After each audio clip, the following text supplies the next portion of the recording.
Hello and welcome to an episode of the Frontend Coffee Break, a podcast where we take a break from our everyday lives and work and try to relax, taking a nice cup of coffee, tea, or whatever your poison is. Hello, Ricard. Thank you for joining today again.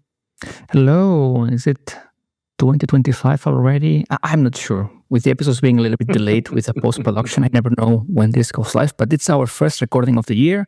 I'm not wearing our purple thing. It's a Korean army thing, but in my heart there's always like purple t-shirts, so we're all good. Oh, good. Well, I'm also good. I love when we do the coffee break recordings.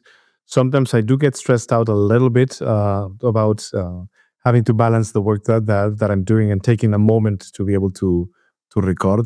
But usually, once we begin, I tend to be more relaxed as we get going. So that's super nice. I don't know how you feel about this. Are you relaxed? Are you stressed when we do these episodes?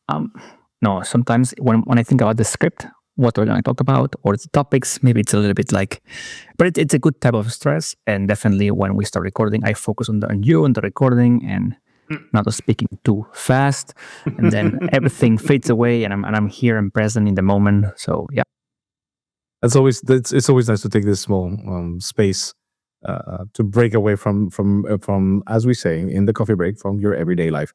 And today's episode, it talks a little bit about this, not about breaking out of your everyday life, but about stress, about how to manage stress in the front-end world.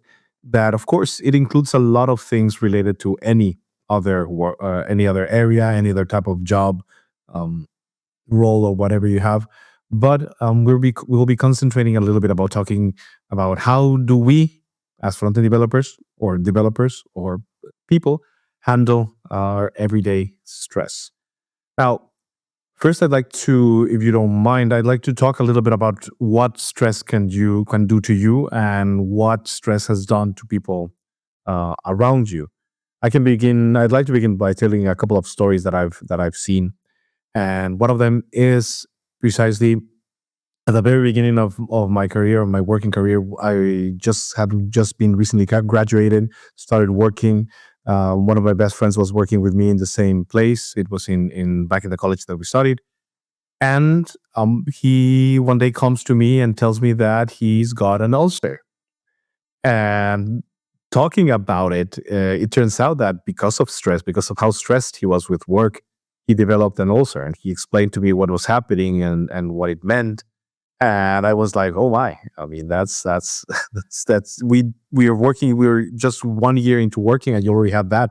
Imagine when you start working for a longer time, or for a company that has a lot of more, where you will have more responsibilities." And eventually, I got to a similar situation to him. I started getting stressed because of work, and I started feeling the things that he described. How at first I thought it was hunger and things like that. It's just it's a strong pain in the stomach. And I realized that something that had happened to him was happening to me. And I managed to, I guess, do something about it on time, started to relax and to be able to take stress out of my life. And fortunately, it didn't go any worse. But I was very surprised how easily or how fast I got stressed back then. I don't know if you had similar experience when you started working, or... It's so interesting that something that affects you mentally can manifest in your body as an illness, or actually, having physical pain on your stomach, and having this sort of injury, right? So definitely, we should not take the word stress like, how to say it, like lightly, right? Sometimes you say, yeah, I'm stressed at work, but are you really like, so really when somebody tells you there is stress, it's a red flag, right? You need to consider it. If you're a tech lead or a team lead, raise your hand. Hey, how can we do about it? So I love that. This is something that we've discussed about the responsibilities of things that you do as a front-end lead. And this is definitely one of the things that you need to be on the lookout. You are not a psychologist. No, you don't have to have the role of psychologist, but you do need to be aware or on the stress level that your team has. Sometimes our job as front end developers is as leads, especially, is to be a little bit of a wall between the client or between part of the work and the developers, so that they don't get stressed out. It is important, I think, to be able to communicate to them the importance of the work that they're doing. To give them enough information so that they can work as best they can without giving too much, putting too much stress, too much pressure in them. And you have to be able to see when you see someone stressing. I don't know if that's happened to you. I'd like you to tell me if you've seen that in your team and what you have done. But it's important for us as leads, any type of lead, to be um, on the lookout, to be aware or on what the stress level of your team could be. And I've seen teams handle this different ways. Let's talk a little bit about that. But first, I'd like to know, before we go into the types of stressful situations, this is a little bit meta. What have you seen this in your team, and what have you done about it? I have seen it multiple times where people are doing maybe over hours, or they constantly being like, you can feel it when you talk to them that, oh, I don't have time. Can we do it later? And they're always constantly catching up with their work, and they never can, sit down and say, okay, what I have to do today. You feel it, you see it, right? So in these situations, I immediately go to the account manager, project manager, going a little bit higher level and let them know, right? I mean, if it's not my direct, let's say, team member, maybe as another team, even in those situations, I speak up privately and say, hey, have you seen this person? I feel that he's a little bit stressed out. We should take a look, see if he's burnt out, see if we can do something about it, right? And sometimes it's maybe they're overloaded, so it's as easy as finding another resource to onboard into a team, and then it's a win-win, because you say to the client, hey, we don't have enough manpower or person power to work on this. We need to onboard somebody else, which you will bill into the client, and then it's a win-win for everybody. You relieve the stress, and you in the end, the account grows with more resources. So yeah, I've seen it, and you definitely need to speak up, not maybe to the person directly, but go around and find out more before approaching them. Yeah, and I love that. I said at the beginning of the podcast, we're not psychologists. It's not our work, but that doesn't mean that we don't have to be aware of it. And there's people that have better handled in our own companies to handle these kind of situations. Project managers tend to be more are able to handle these situations much better. So it's not bad to go and rely on them. And if your company has other network or systems that could help out, it's important to know what systems your company has, to be able to make the most out of them.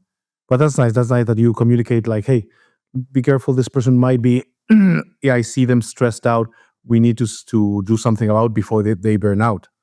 I mean, if they get burnt out, that's you're too late, and usually it's very hard. I mean, the outcome is usually either they take a sick leave for an extended period of month, and then they're sick because of course it's a mental illness, or they just leave the company. And then, I mean, in a situation you lose, right? So you need to definitely act quickly on those situations and just give help. I mean, we need to know what's causing this sort of stress. Is it do they know how to organize themselves? I mean, we don't know, right? So it could be many things, but just go in and help. I mean, that's what you're there for, as a colleague, as a lead, as any role, right? Just help your colleagues, man.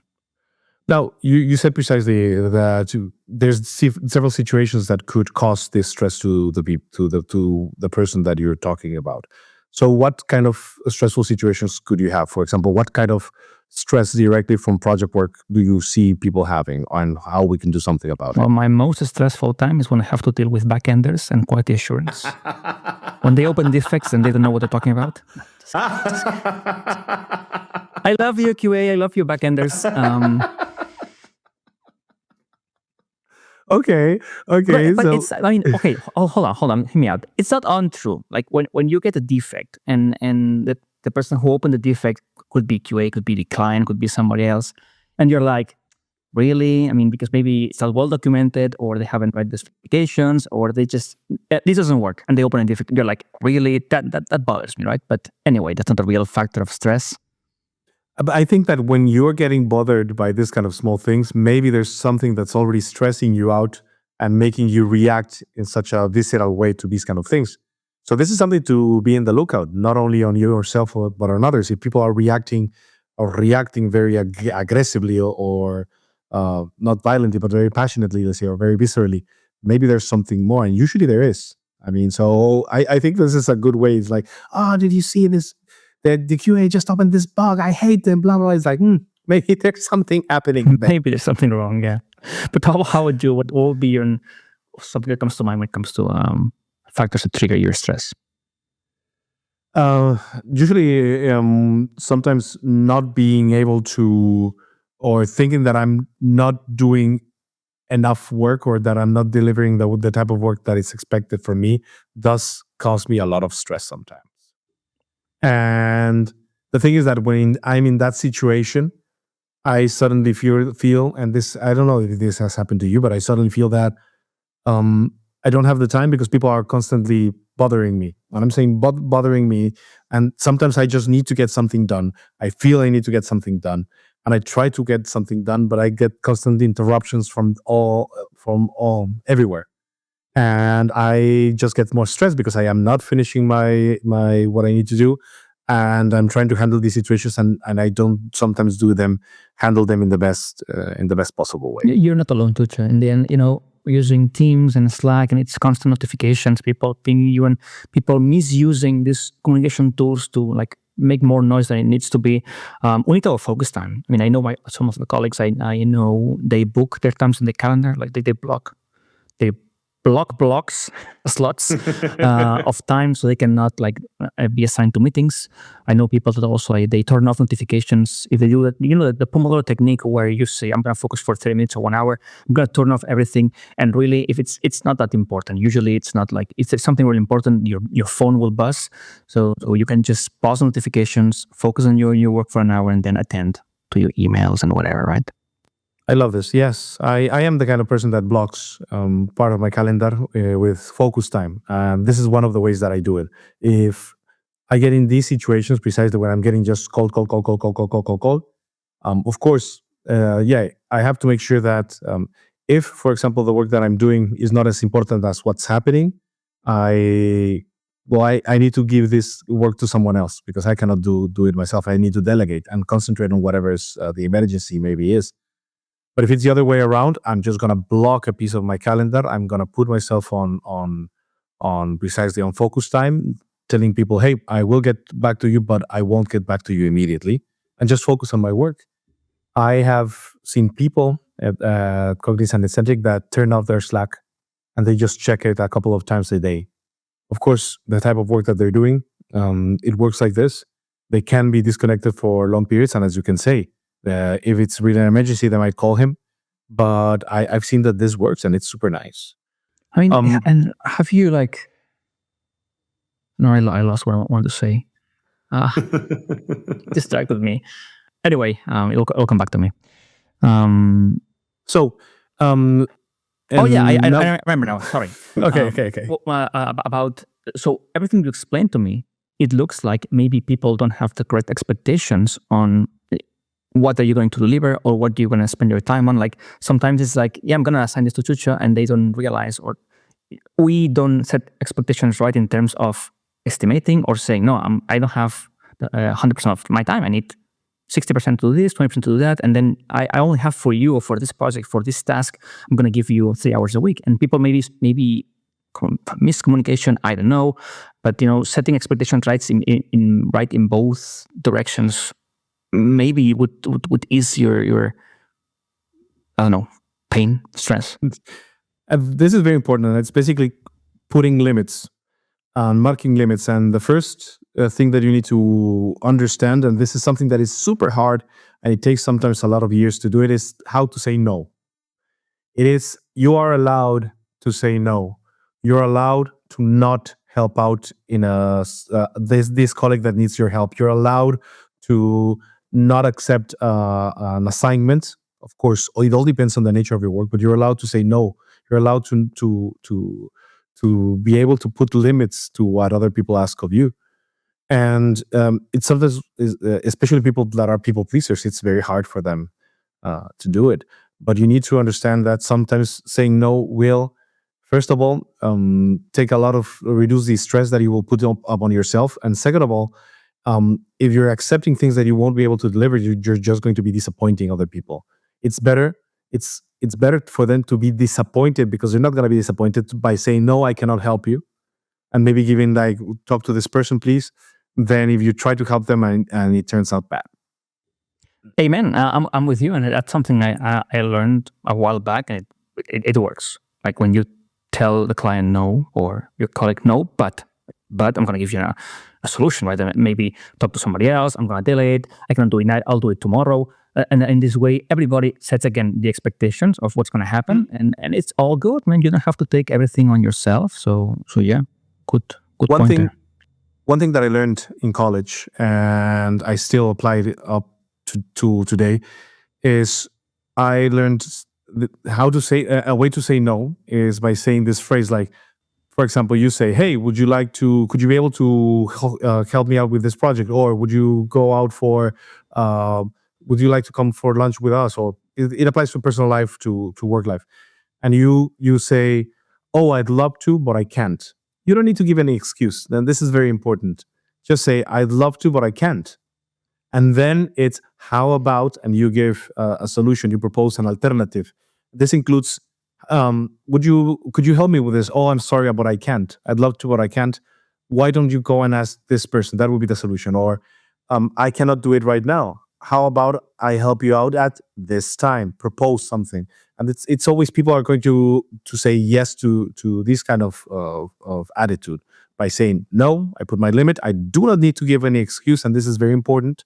And then you propose an alternative. And it works. I like it. If they don't like it, they can go and find themselves something else. And this is something that I've learned very recently in the last few years, that it's okay for people not to be happy with you. You know that. Oh, okay. Yeah, you can say no, you can make them upset, and it's okay for you to make them up. You're not making them upset. They're getting upset from your Themselves, answers. no? Yeah. Mm-hmm. Exactly. It's not your responsibility, and it's fine. And the same thing happens the other way around. When you ask someone and they say no and you get upset, it's fine, it's normal, and it's okay, it's healthy. Yeah. Feel upset, deal with it, continue with your life. Makes sense. What else in terms of like actual front-end work that might trigger our inner stressors? Sometimes there's a lot of work that we have a lot of work. We have to juggle a lot of things. Mm-hmm. And there are many tools out there that will help you reduce the amount of stress that handling certain situations get to you. There are best practices, and it's best practices that you can apply to your work, that you can apply to the type of work that you're doing. And I'm sure that you can mention several that will help you reduce the amount of stress that something can produce, or you won't need to worry about things working well or happening this one way or another because you did something about it. You put some mechanisms that will help out on this. Like, for example, just going to say one, like a linter, because sometimes you need to check a lot of code. You're constantly checking the code of other people. And sometimes there are very simple things that you can do to make sure that certain errors that are super simple, but that you're going to see them and it's going to take time and it's going to make you stressed, you can do a lot. And there's other tools, like, I don't know what other tools maybe you could mention that you've used. Well, I thought you were going to say that a way to reduce stress is just to ask everything to ChatGPT or GitHub Copilot and hand over all your work to the AI machines and then go to the beach. No? Okay, definitely. I think one of the areas that I less stress about is about my code quality. Like, really, like I try so hard myself and the team to put this sort of safeguards in our code so that we are so like confident that this is going to work. And it doesn't work. It's because maybe business logic changes, or surely, I mean, there are bugs everywhere, but we minimize that to a very high level, right? You said it perfectly. ESLint for JavaScript, it's mandatory. Like, you need that. You just need it, right? And then you do your unit testing. You do end-to-end automation testing if you can, and add all these things together to make your deliverables like very high quality. And then you will not stress about, okay, my code doesn't work. There are going to be other factors, but not about your code quality or will this work in production? Will this work in that system? No, because it's already tested. It's bulletproof. We know that the JavaScript is solid. The CSS is also solid. And you have everything in place. Don't go TypeScript we hate it in this podcast. You can go JSDoc. Sure, TypeScript, sure. don't use it. But JSDoc, I love it. Type checking, it's fantastic. And I'm confident when I deliver my code to production, I'm confident that it's going to work. If it's the business logic is specified, my code is solid. So yeah, that doesn't stress me out. It's super nice because there's people that have very high quality standards and they stressed out if they are not delivering at that level. And there's a lot of tools, as you just mentioned, that you can apply, a lot of best practices that you can apply to your work that will help you reduce the amount of issues that you might have to deal with. Of course, there's always going to be issues that you deal with, but at least if you make sure that automatize some work, delegate work to others, that's also very helpful, and learn how to trust them. These kind of things can reduce the stress related to the work that you're currently doing. And never release on Fridays. Never really. Oh, that's also very interesting that you're mentioning this. Sometimes we accept ourselves for failure, and accepting, once again, not putting limits or doing things that you know that you shouldn't be doing. Like, for example, deliveries on Fridays, big no. It has to be at least Thursdays. But also accepting to deliver a project at the beginning of the year, it's also a no. Yeah. Christmas, especially, can have a lot of holidays. People go on holidays. You're not going to be able to deliver by the beginning of the year. Never. And I learned that the hard way. We accepted, like, yes, we're going to be delivering the first week of January. You're not going to deliver the first week of January. I can guarantee that. Because that's almost a month of work that people are not going to be there. You need to be ready by the end of November, and then you can deliver at the beginning of January. Otherwise, you're not delivering ever. Yeah, and it's very stressful. You get that with experience. No? I mean, you need a seasoned PM or a seasoned account manager to tell you, no, we will not plan deliverables for Jan or December because of holidays. You want a stable infrastructure. So definitely a junior project manager might schedule a go live for Jan. And I think there are cases where you need to do a release on a Sunday or a Friday because of reasons, maybe. Yes, but if you can change it, then you can just, it doesn't really matter for the client to push to Monday or Tuesdays. I mean, I just, we joke about it, but it happens. And then, dealing with clients can also be very stressful. There's all types of different clients. And for these kind of cases, for example, I recommend to be able to ask maybe how do other colleagues that you work with deal with these kind of things. Ask, hey, this is the situation that I'm with. The client is being like this and like that. What do you recommend? A lot of the times, the recommendation that they give you is talk to them, communicate better. Sure. And sometimes it's like there's nothing you can do about it. Just let it go. Just like Elsa, let it go, let it go. Yeah. I mean, it's complicated, right? I mean, in an ideal world, you would have so many clients and such a big pipeline that then if a client is not being able to deal with you, just let them go, right? If you can do that, just let them go. But I think communication, we go back to it. I think you said it at the beginning, right? To express stress, to communicate with your team if somebody's stressed, communicate with the client, hey, what we're doing doesn't work. Let's change the process. Let's find a way that works for you, works for the team. And we just, I mean, we're here to deliver. We're here to make things successful. So let's find a way to do it. And it's gotta be possible, right? I believe it. Now, on the topic of success, don't take success for granted. I think that there's a lot of pressure as a front-end developer, and we've talked about it, of keeping up to date. Oof. Yesterday, I learned a new way to create an element and add attributes to it. And get out of here! Really? Yes.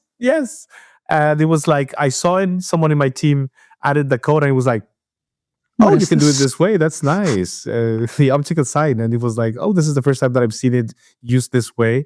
And it's like, "Oh, that's nice." Now we're going to discuss about it if we're going to go in this direction or not. Like, I take it as a best practice.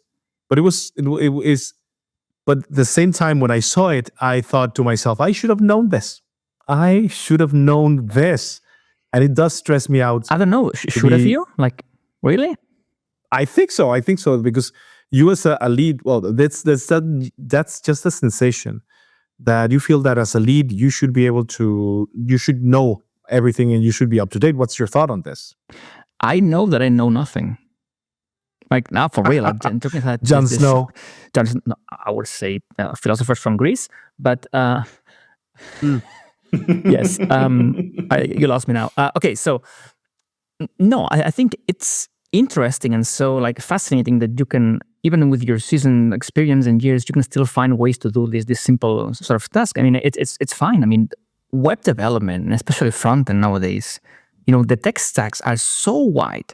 It is impossible. There's nobody like principals, architects. Nobody knows everything, right? And you cannot know all the frameworks. You cannot know all the integrations. You have now, cloud, then nodes, edge. You have so many things. It's impossible, right? And I think it's fine.